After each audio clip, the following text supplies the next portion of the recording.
welcome back to my channel, Thrive, Don't Survive. I have here Shauna, and I'm gonna let her introduce herself. Hi, Shauna. Hey there. Hi, my name is Shauna Vaughan, and I wear a couple of different hats. In my corporate gig, I am a performance consultant and learning architect, and I work with all kinds of Fortune 100 and 500 companies on various solutions. Um, However, my most favorite thing to do these days is to be a coach. And I have a podcast called The Horrible Boss Effect, where we talk about how bad bosses make us better leaders. And you've been a guest on that. So thanks so much for that. And I also coach people through those bad experiences with those bosses. So outside of being on the show, people can hire me to, you know, survive the horrible boss and find a way out, essentially. Nice. I love that. I think I have coached some clients into their horrible toxic environments as well, and it's all about mindset. So, how does that process work when somebody comes to you and they're like, I hate my boss, my work environment is so toxic, and I feel like I am burned out and I can't do it anymore. Well, the first thing I do is empathize because I have been there. And so I surely can relate to what folks are going through and what they're experiencing, maybe not specifically down to, what exactly the boss is doing.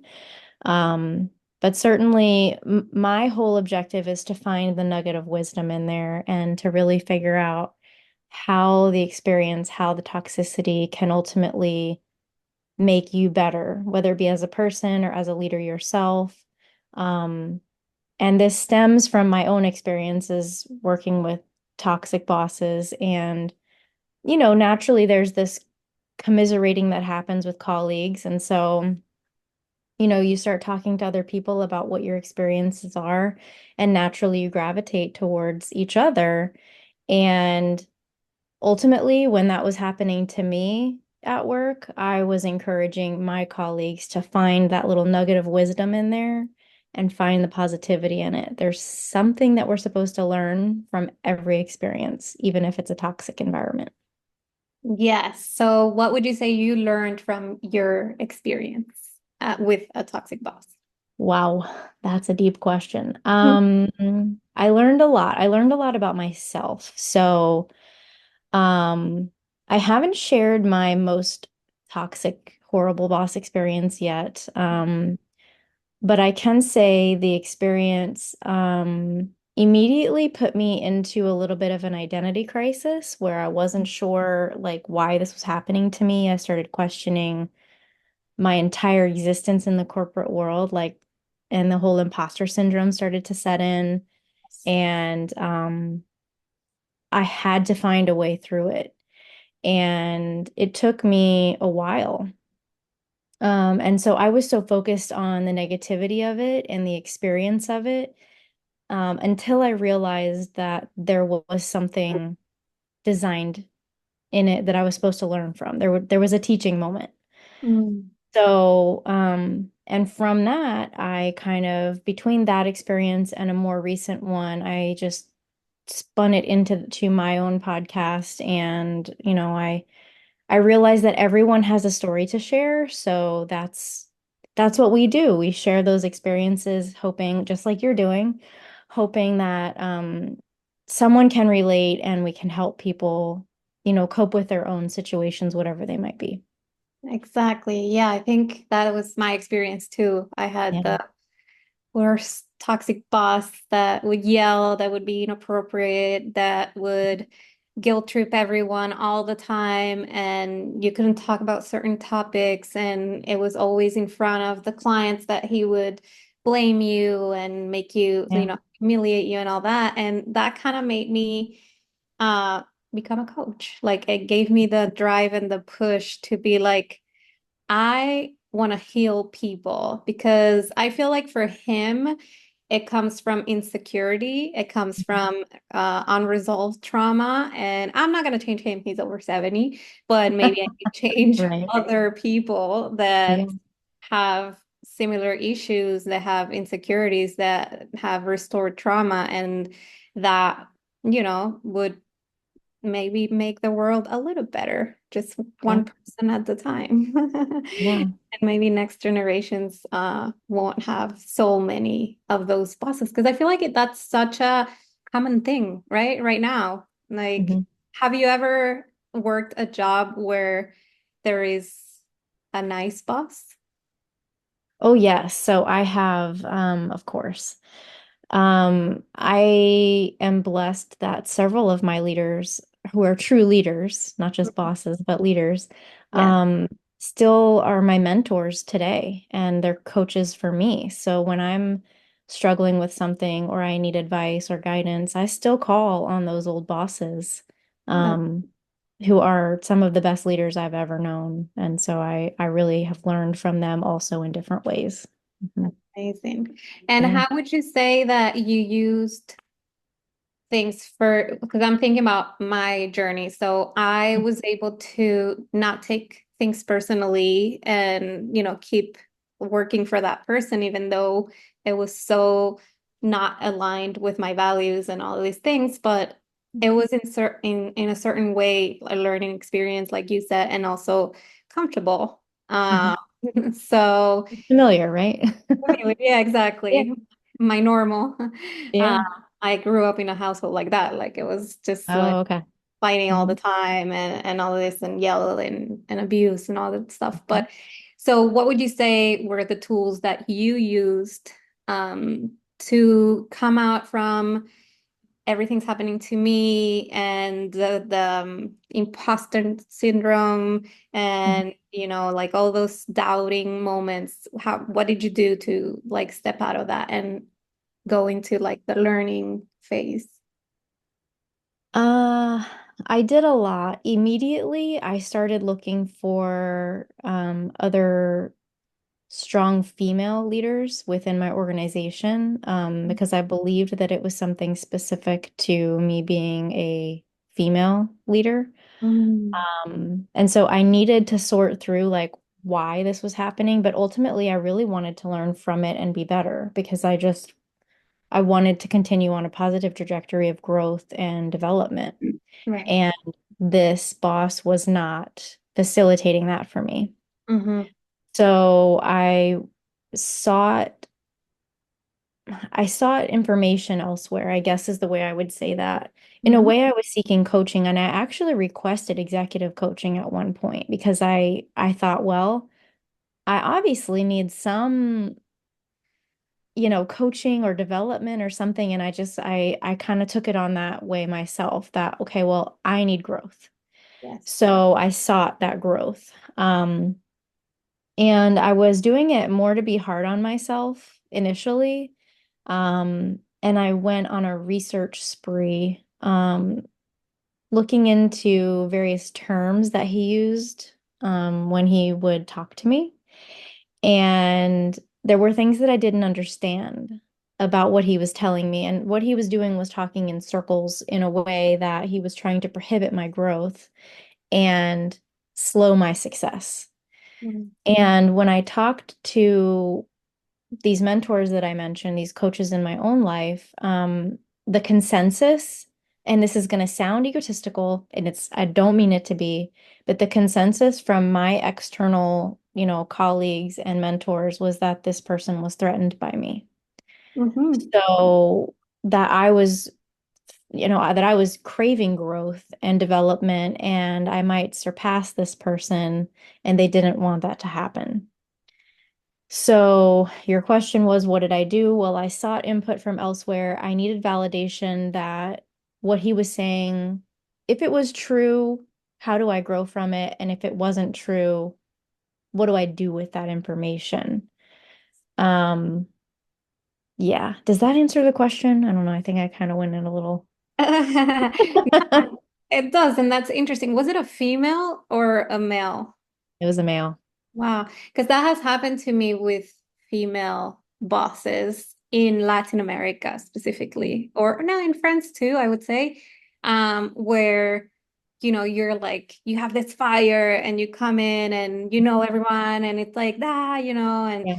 or maybe, once I was dating the main character of a show, and then, it was like, oh, that's why she's here or whatever. And they would do so many things to Yeah. get me out, and they got me out, Yeah. sometimes, not every time, but I feel like that, well, it makes sense also. There's this type of male that are like kind of like sexist, I would say. Like they don't want the women to be to grow and to uh make them look bad, but that's also like a mindset.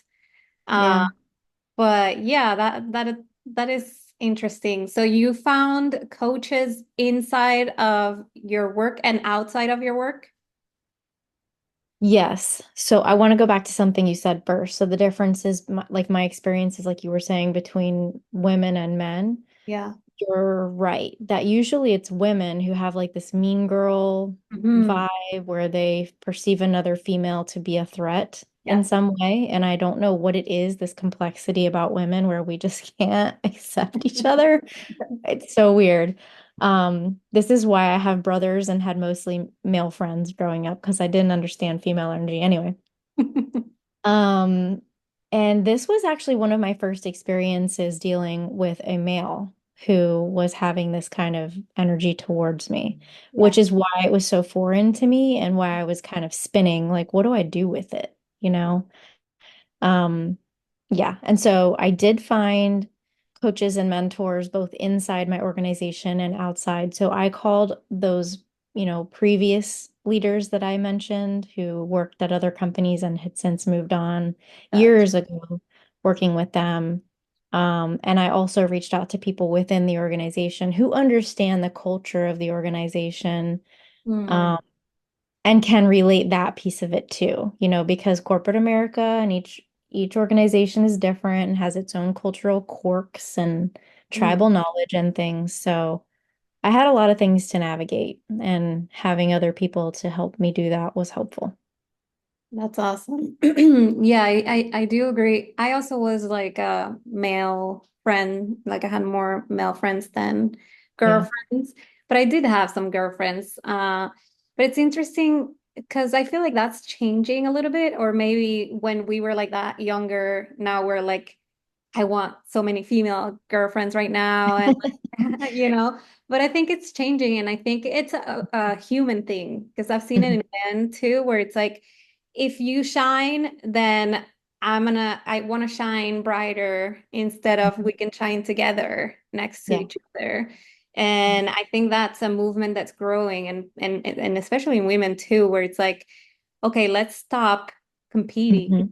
and let's Yeah. just collaborate and be Lift great each other up. Yeah. together. Yeah. Mhm. And before, I feel like it was like a pattern of people where I need to put you down to go up and Right. shine and be better than you. And I'm Yeah. so happy that that's not trending No, no. anymore.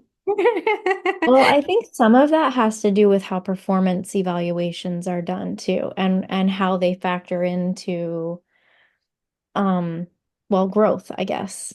Yeah, Um I was in an organization where it was very cannibalistic is the way I've described it, where, people would crawl over you to get to that promotion. sharks. And yes, they would take credit for your work or they would sabotage, and it was like dirty sometimes. And I've talked to other colleagues, and it was not their experience within this organization. I just think it was mine because of the growth trajectory I was on and the projects that I was involved in and the clients that I had. So what So was your role? my role was I was in middle management, and I don't want to be too specific. Let me think about how to explain it. I was in middle management. I had people kind of dotted line reporting to me, and I was working on projects that were high exposure, high pressure. Okay. So I was answering to a lot of executive leaders Mm, and was under a lot of pressure most days. gotcha. Yeah. Mhm. I don't think I've ever worked in that huge shark corp world, but I feel like in film it's kind of like that. It's like egos, like who's Sure. knows more people, who has Yeah. more things in their belts, and like who treats everyone worse. And then that's what you get as the growth, the VP and the executive. And it's like, Yeah. why? It should be the opposite. Yeah. It's true. I'm sure it's similar in every industry. And I can only imagine in film, how resumes and clout and things like that play into culture in general. It's got to be Yes. rough. I have like a leadership certificate, and Mhm. it's kind of like I would say it's the opposite, like in places like LinkedIn or Google where people have the right Mm. to make mistakes and and that's okay. Like we make mistakes together. We're in the same boat.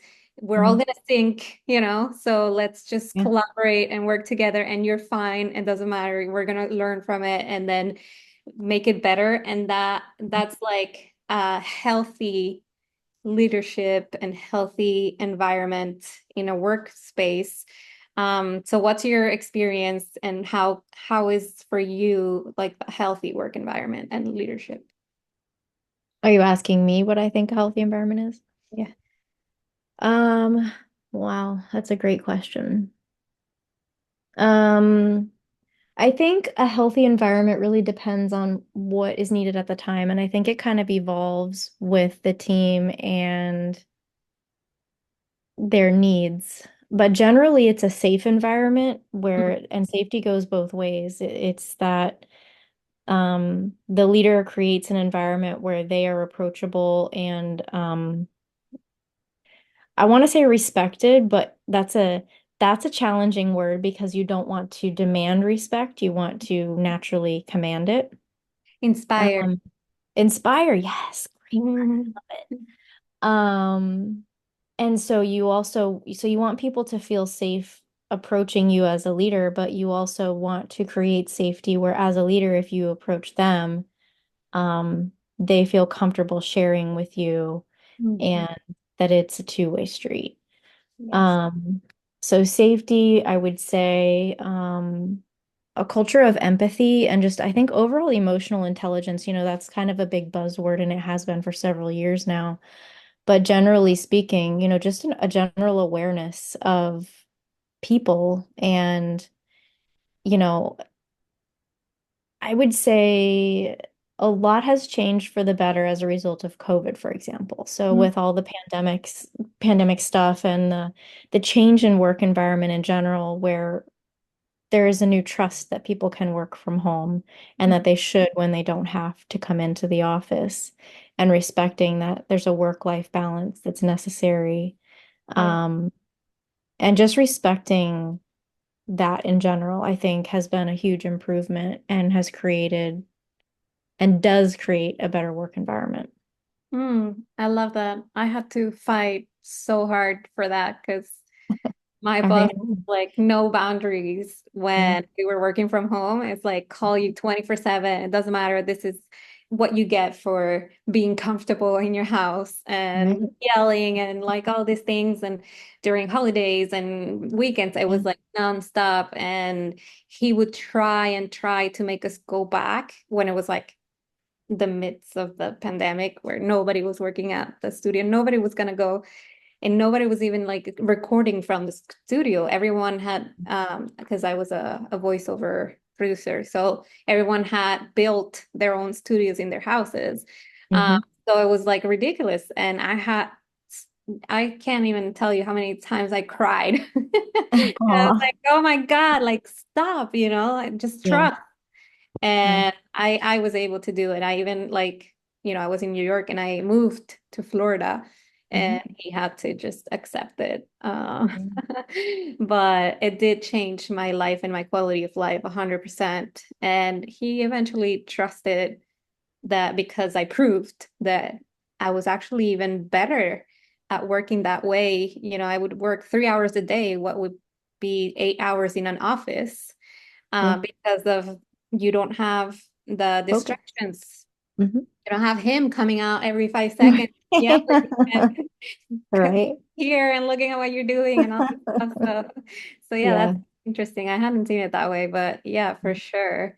Um, and so what would you say to somebody that is working in a place where they have a toxic boss, it's a toxic environment, and they can't even go to their colleagues because they're also kind of like in that, they don't want to go against it because they fear that they might get fired, so they don't indulge in like trying to make it better or anything like that.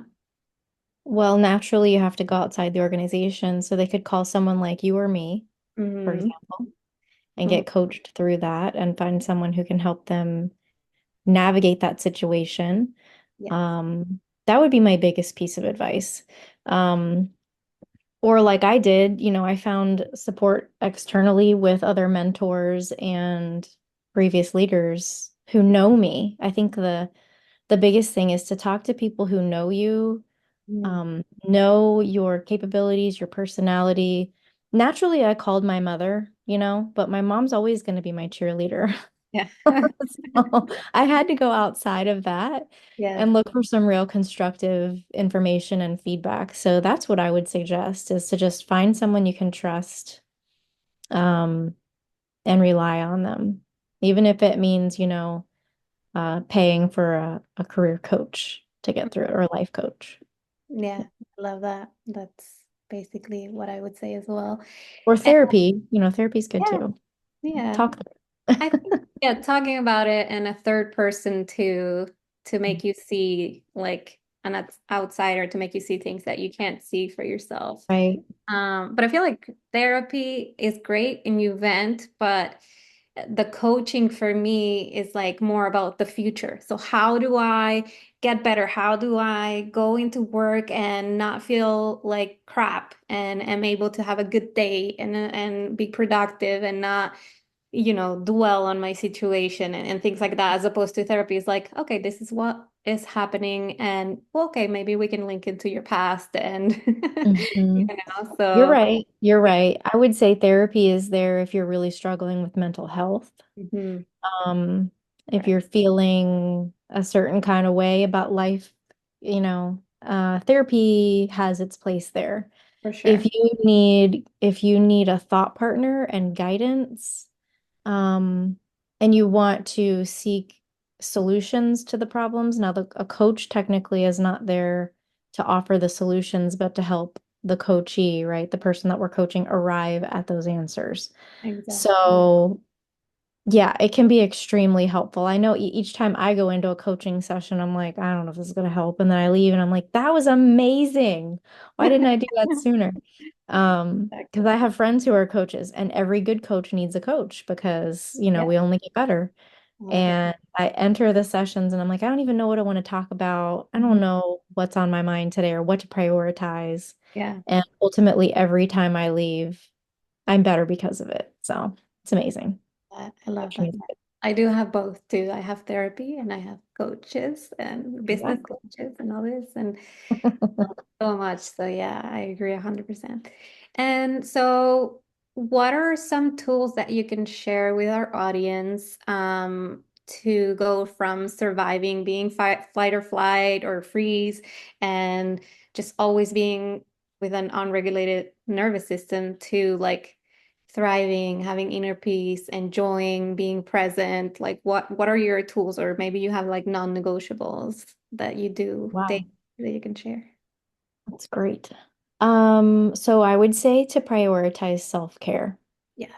first and foremost. So if that means going and getting a massage at a spa, and that's what relaxation looks like to you, go do that. If your nervous system is unregulated, go see a chiropractor, an acupuncturist, like get some care and work on the physical well-being, which will help your mental state. Um, so first, prioritize self-care. And that would include getting coaching, therapy, whatever that looks like. So whatever that kind of jigsaw puzzle looks like for you to become more regulated, um, do those things. What works for me outside of all of that is deep breathing and gratitude. Yeah. So if I'm feeling like I'm in a dark spot or that, nothing is going my way, this week would be an example. Great. Um, I we were just talking about that.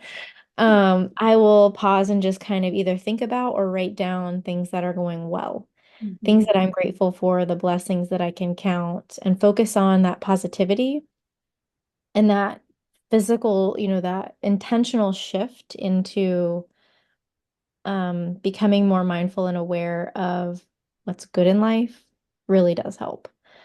Um, and the non-negotiables, that's a great question. Um, I would say the non-negotiable is to find someone who lifts you up. Yeah.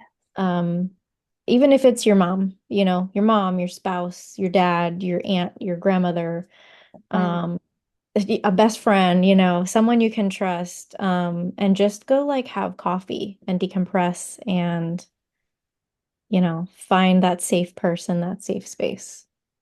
I love that. That's so cute. Yeah, I would say that I would add that the gratefulness is actually um scientifically proven. Like it's your brain does that. It's basically when you're pregnant, all you see is pregnant ladies. When you just bought a red car, all you see is red cars. That's the same thing that happens when you focus on the positive, like Mhm. or the negative. If you're focusing on the negative and you're dwelling and you're getting anxious and all of this, then that's what you're going to Yeah. experience throughout the day. And then if you actually switch it around, then that's what your brain is going to experience during the day. So it's like so powerful and so true. And it Mhm. switches like instantly. It's Yeah, insane. it But is. They say what you focus on grows. And I would say, going back to that toxic work environment that we've been talking about, that's not going to bring you out of that environment. yeah.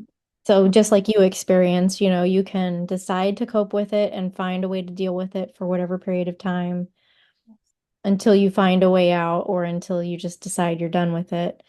Um, being grateful and doing that practice like you were just mentioning will help you to survive it Mhm. and and then go into thriving. So you said how to go from thriving or surviving to thriving. Um, ultimately you have to find your way out of an abusive, toxic environment, whatever that is, home, work, anywhere. Yeah. Grocery store, it can be toxic now. Yes. You just have to find your way out of that situation, and even if it takes time to do so. Mhm. Yeah, yeah.